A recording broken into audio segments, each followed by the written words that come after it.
Bonjour tout le monde, puis re-bienvenue dans ma salle de lavage. J'étais assis en train d'écouter une vidéo. Je me suis dit, pourquoi pas optimiser mon temps, puis d'en faire un. Parce qu'en ce moment, je suis pas mal high. Je vais vous expliquer en fait.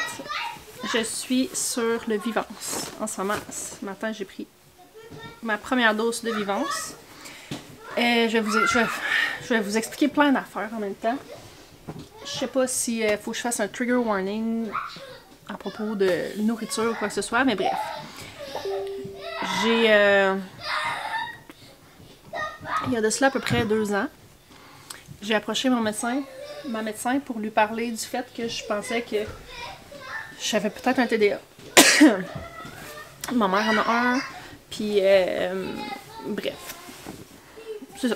Je l'ai approchée pour ça. Fait qu'elle m'a donné les formulaires. Okay? Elle m'a donné 3 formulaires. C'est 3 formulaires de 3 pages chaque. Je vous conte l'anecdote parce que, tu sais, c'est comme vraiment comme rendu un running gag. Est-ce que Daniel a un TDA? Elle m'a donné 3 formulaires de 3 pages chaque. Donc 9 pages à remplir. Une par moi, une par mon conjoint, puis une par quelqu'un d'autre de proche. Fait que tout de suite, je pense, direct en sortant de ce rendez-vous-là, quand c'est arrivé, j'ai été voir ma mère, puis j'ai donné. Puis ma mère étant, tu sais, très, tu sais, quand même à ses affaires, elle me l'a retourné, je pense, genre 4 jours après. Fait que j'ai tout mis ça ensemble, en me disant que j'allais remplir les papiers. Puis je les ai perdus. J'ai perdu les papiers pendant à peu près 1 an et demi, je dirais, que je les trouvais plus. Je les cherchais pas très activement, par exemple, mais tu sais, j'ai comme oublié, puis je les trouvais pas. Fait que, genre, 1 an, tu sais, bref, là, à l'été passé, je les ai retrouvés. Donc, j'ai dit là, tu vas faire une grande fille, puis tu vas les remplir. J'ai rempli le mien, j'ai fait remplir celui à mon chum. J'étais allée les porter chez mon médecin, au bureau de ma médecin. Puis quand je suis revenue chez nous, j'ai remarqué qu'il restait un papier sur mon comptoir. Des 9, j'en ai oublié un, puis il était trempe de café. En tout cas, c'était... J'étais comme... Really? Tu sais, c'est vraiment... Genre, est-ce que mes réponses ont vraiment un impact à ce niveau-là? Bref. Fait que j'ai un rendez-vous de prévu avec ma médecin pour parler de ça. Hier. Parallèlement à ça, ok, j'ai commencé à regarder. En fait, il y a une YouTuber là, que j'écoute, c'est une médecin. Je vais fermer ça. C'est une médecin. Bref. Elle a commencé à prendre Ozempic. Puis elle a fait une vidéo expliquant comme pourquoi qu'elle a switché à Ozempic. Pas switché, mais pourquoi qu'elle a commencé à Ozempic, qu'est-ce que ça y apporte, puis tout ça. Puis c'est comme... J'étais pas ouverte du tout à cette option-là avant. Mais là, plus que je lisais, plus que j'écoutais, plus que je regardais des commentaires, plus que j'étais allée fouiller, plus que j'ai réalisé qu'Ozempic faisait pas ce que je pensais. Okay? En réalité, je pensais pas grand-chose. Je pensais juste que c'était pas bon, que c'était de la chenoute, que tu te piquais, puis que tu perdais du poids, puis que les vedettes, ils faisaient ça, puis que c'était épouvantable. Ce qu'on propage le plus dans les médias, finalement. Mais c'est en l'écoutant que j'ai compris qu'Ozempic, en réalité, il réduit la faim, puis il enlève ce qu'on appelle communément le food noise. Si vous ne parlez pas du tout en anglais, c'est le bruit de la nourriture, finalement. Donc, quand tu as du food noise, tu penses constamment à la nourriture, tu as de la misère à arrêter de manger, s'il y a quelque chose dans le garde-manger qui te tente, que tu sais que c'est là, tu vas vouloir le manger, etc. Puis, en réalité, tout ça, c'est comme des réflexions qui me sont venues au fil du temps à force de... Ben, tu sais, vous me connaissez, là, ça fait quand même longtemps que je suis sur YouTube, puis qu'il y en a beaucoup de... Tu sais, je sais qu'il y en a qui m'écoutent le plus religieusement depuis longtemps. Pour moi, tu sais, perdre du poids, c'est quand même important. Puis les autres fois, dans le passé, c'était pas un si gros problème. Ça a été juste une question que je me donne un coup de pied dans le derrière puis que je le fasse. Puis cette fois-ci, ça ne fonctionne pas du tout.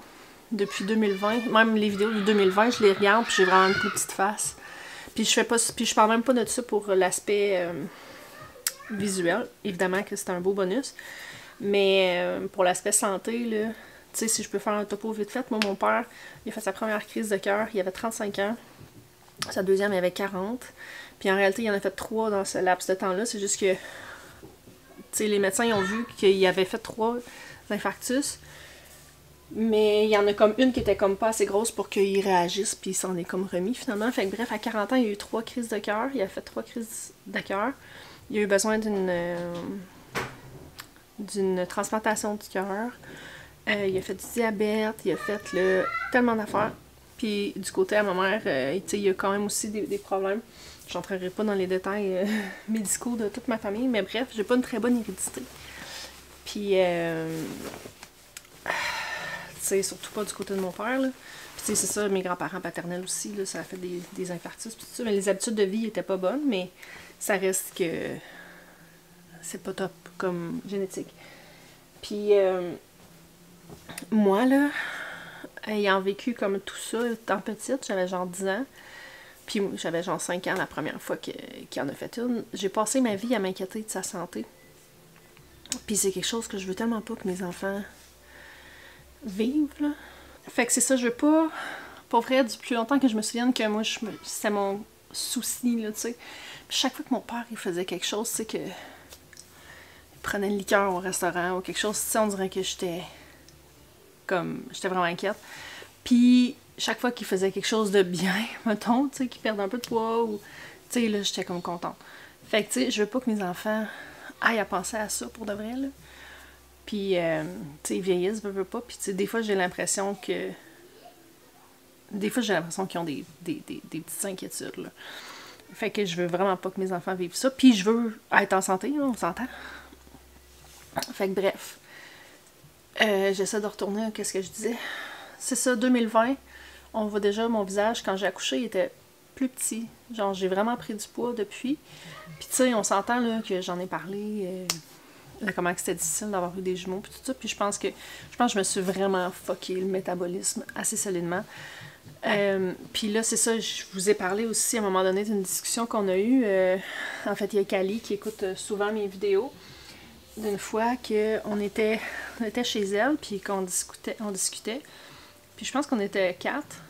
Je pense qu'on était 2 qui parlaient un peu de notre obsession de la bouffe, puis 2 qui étaient comme « Ah, pour vrai, c'est comme ça ta relation, toi, avec la nourriture? » C'est à ce moment-là que j'ai comme réalisé que j'avais vraiment pas une bonne relation. Il y en a qui expliquaient que, tu sais, les autres... Puis j'ai jamais compris ça, moi, comment que c'était faisable, que c'était possible d'avoir plein de cochonneries, des biscuits, des chips, du chocolat, tout le kit dans ton garde-manger, puis de pas les vider, genre, instantanément.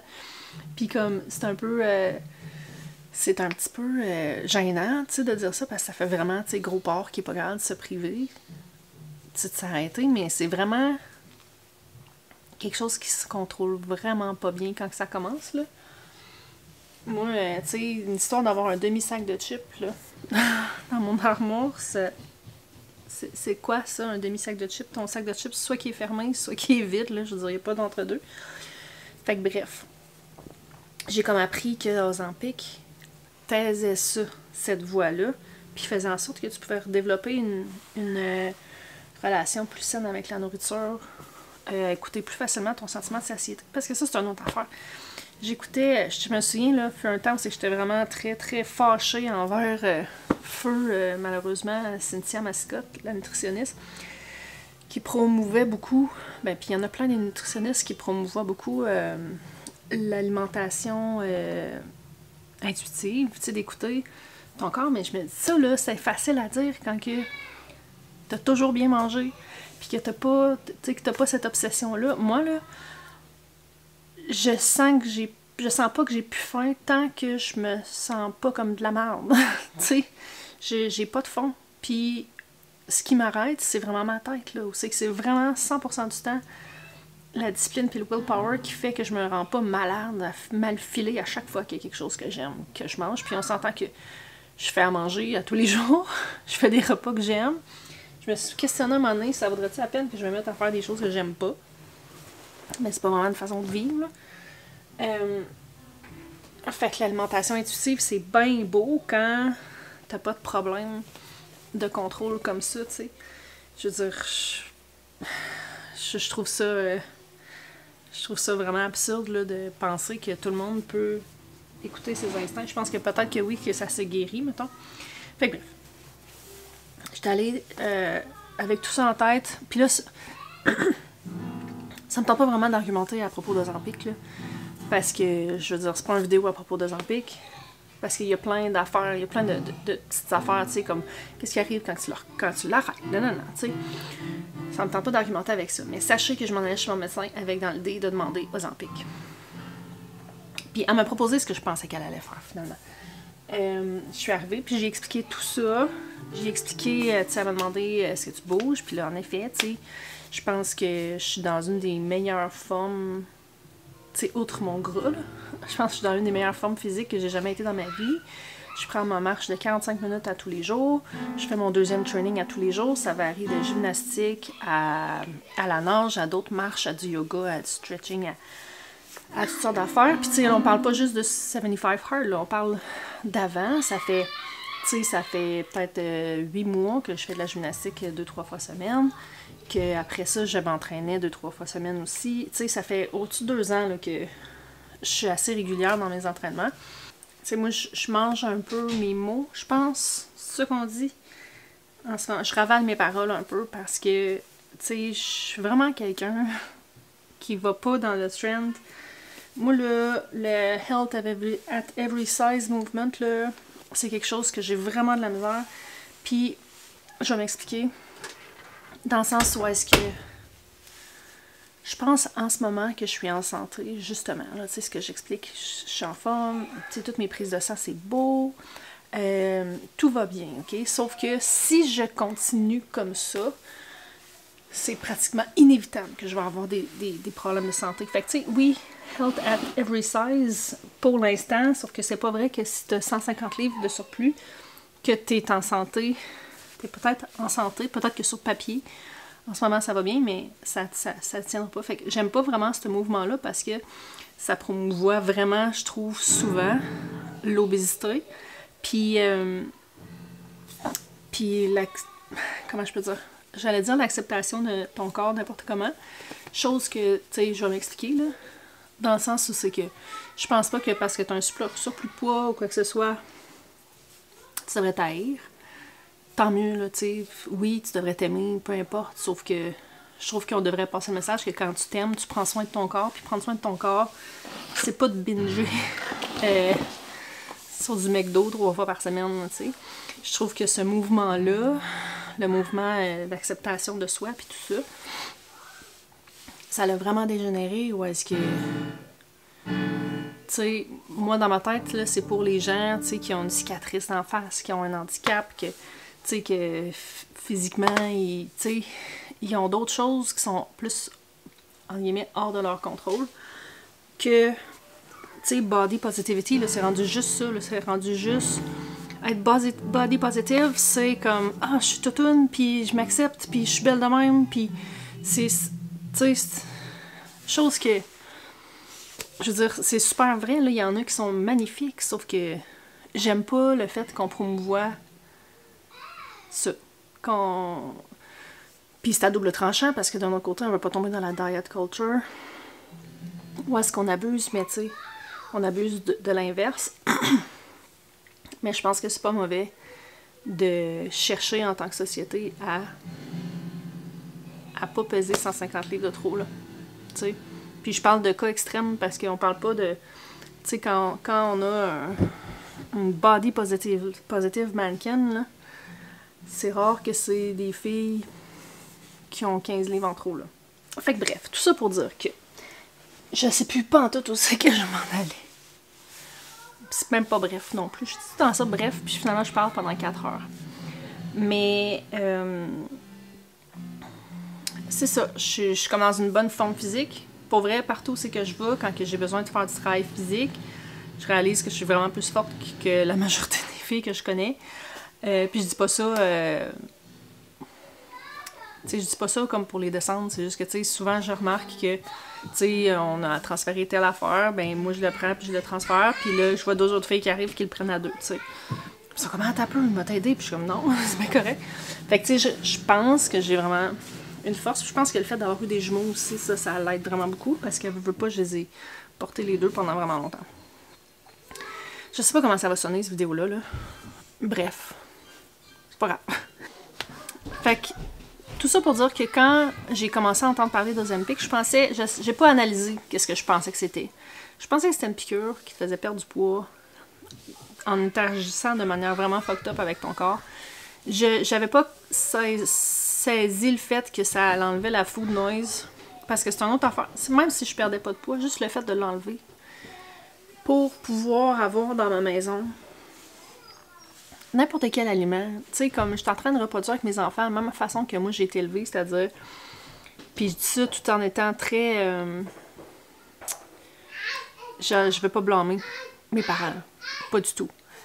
Parce que, logiquement, je pense que c'est la chose à faire, mais je pense qu'en pratique, je réalise que c'est pas ça du tout la chose à faire. C'est-à-dire qu'on mange presque toujours super santé, puis à l'occasion, on a des aliments malsains. Tu sais, des desserts, des chips, whatever.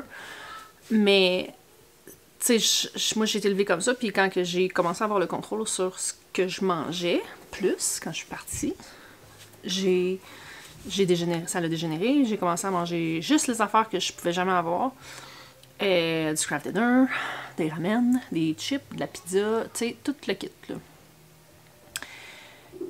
Puis je veux pas reproduire ça chez mes enfants, sauf que là, je suis comme pris entre deux, où est-ce que si il y a un sac de chips dans la maison, moi je veux juste le manger. Mais je veux qu'ils apprennent que c'est pas parce qu'il y a un sac de chips dans la maison qu'on est obligé de tout le manger d'un coup. Fait que je voudrais pouvoir acheter plus souvent des cochonneries, puis apprendre à vivre avec ça que dans le garde-manger. Mais si moi je suis pas capable de me contrôler là-dessus, on n'est pas plus avancé finalement. Fait qu'avec tout ça en tête, hier, je suis allée chez mon médecin, voir mon médecin, avec dans l'idée de lui demander Ozempic, chose que j'ai faite, chose que j'ai tout expliqué. Exactement ce que je viens tout de vous expliquer là. À peu près, là. Puis c'est ça, ben là, j'étais quand même là pour mes résultats de test TDAH. Fait qu'elle m'a proposé Vivance. Vivance, qui est comme un speed, finalement. Puis qui est aussi reconnu pour baisser l'appétit. Donc aujourd'hui, tu sais, je m'attendais à ça. Je connaissais Vivance, j'ai fait un peu l'innocente, là. J'ai laissé m'expliquer tout, parce que je connais des gens qui sont sur Vivance, mais ça fait pas de moi une professionnelle du Vivance. Là. Fait que j'ai tout laissé m'expliquer ça. Puis j'ai accepté. Elle dit Ozempic pourrait être un bon choix pour toi, mais tu sais, tant qu'à être là pour ça, pour le TDAH, on pourrait commencer par Vivance. Fait que tu pourrais peut-être avoir les deux effets en un. Puis on pourrait voir comment ça va. Pas fermer du tout à l'idée de me prescrire Ozempic à un moment donné. Mais commençons par ça, puis voyons. Fait que, quand même contente de sortir de là avec cette prescription-là. Il était genre 4 heures quand je suis sortie, puis j'étais comme, oh my god, j'ai vraiment hâte de commencer. Pour vrai, hier, j'étais comme un enfant à Noël, là. J'étais pas capable de me coucher. Malgré tout, c'est vraiment difficile de pas perdre le fil quand je me fais interrompre. Fait qu'hier soir, j'étais vraiment comme un enfant. J'avais hâte de ne pas ressentir la faim, pour être bien honnête, puis ne pas être inintéressée par la bouffe. Je sais pas trop quoi dire par rapport à ça. Parce qu'il y a une chose que je lisais hier, c'est que les gens sur Vivance souvent oublient de manger. Puis c'est une médication que tu prends le matin. Fait que le soir, tu l'as plus. Fait que t'arrives à la fin de la journée puis t'as comme pas mangé de la journée nécessairement ou pas assez. Fait que t'as vraiment faim. Fait que pour essayer que ce soit plus sain, ben tu sais, souvent il y en avait qui suggéraient de manger avant de prendre la médication. Chose que j'ai faite ce matin. J'ai mangé, il était 5h30 le matin. Puis, je suis vraiment pas habituée de faire ça. Fait que là, je me sens un peu... Je sais pas trop comment je me sens. J'ai pas l'impression que j'ai une indifférence envers la nourriture. J'ai mangé un bol de Coco Whip. Ça, c'est comme de la crème glacée, mais à base de coco. Avec des bleuets. Puis un petit peu de sirop d'érable. C'était très bon, ça faisait vraiment longtemps que j'avais envie de ça. Fait que j'ai mangé ça, mais j'ai l'impression que ça m'a juste comme parti le système, là, parce que d'habitude, là, je mange pas jusqu'avant 11h midi. J'étais allée prendre ma marche vers 8h30, puis j'avais faim, j'avais tellement faim. Fait que quand je suis revenue, tu sais, mettons vers 10h, j'ai mangé. Là, j'ai vraiment pas faim. Mais je suis pas capable de déterminer si cette sensation-là a le rapport avec... Tu sais, est-ce que j'ai vraiment plus faim? Parce que hier, ce que j'ai mangé en ce moment, c'est genre la moitié de ce que j'ai mangé pour dîner hier. Hier, j'ai abusé, par exemple. Sauf que, c'est ça, j'ai comme pas eu le même horaire de nourrissage que d'habitude. Fait que je sais pas trop comment est-ce que je me sens. Je vais voir plus pendant la journée, je pense, quand je vais avoir repogné mon beat normal. Demain, définitivement, que je vais pas manger avant, parce que je pense que ça m'a vraiment tout... Tu sais, ça m'a comme tombé sur le cœur, mais c'est-tu à cause de la médication ou c'est parce que je suis pas habituée de manger tôt comme ça le matin? Surtout que c'était sucré, tu sais, je pense que je suis plus une mangeuse de choses salées le matin. Fait que c'est pas mal ça qui est ça. Je sais pas trop comment terminer cette vidéo-là. Je suis clairement sous des effets... ma médecin a dit, tu sais, c'est comme du speed, là. J'ai fait, comme dans mon jeune temps. Mais c'est en faible dose. Je suis quand même fonctionnelle et là. Mais je me sens clairement comme... Je pourrais clairement me clencher plein de choses aujourd'hui. J'ai hyper focusé ce matin, là, pendant que les enfants dormaient encore. J'ai rempli de la paperasse, j'ai étudié, j'ai vraiment fait plein de choses que ça faisait un bout de temps qu'il fallait que je fasse en pas grand temps. Mais là, j'ai l'impression de sortir de mes pensées. Tu sais, comme tantôt, je marchais, j'avais un podcast dans les oreilles, j'essayais d'écouter mon podcast, mais j'étais tout le temps interrompue par mes propres pensées. Fait que finalement, mon podcast, il a joué, puis j'ai presque pas écouté, parce que j'étais trop focus dans mes pensées. Puis, c'est aussi facile de... Là, je me suis logué off de Facebook puis de Reddit, parce que si je me mets à focuser dans un post ou quelque chose, même affaire, je suis vraiment... Sauf que si je me mets à focuser sur le lavage, ben là, c'est fait. Fait que je vais essayer de me trouver des tâches à faire. Mes 3 grands sont malades, fait qu'on n'a pas tant de tâches scolaires à faire aujourd'hui. Clairement que mes 2 petits s'amusent vraiment bien. Fait que je vais peut-être profiter de ça pour avancer d'autres choses, pour, tu sais, voir si je suis capable de starter d'autres petits projets ou d'autres affaires que j'ai besoin de faire, mais que j'ai jamais le temps ou l'énergie ou quoi que ce soit de faire, parce que je suis clairement dans cette zone-là. Pareil, comme je suis en train de focusser sur comment que je sur vous. Fait qu'on dirait que j'ai pas envie d'arrêter de parler. Mais je pense que j'en ai assez dit. Fait que je vais vous laisser là. Puis on va se retrouver la prochaine fois. Bye!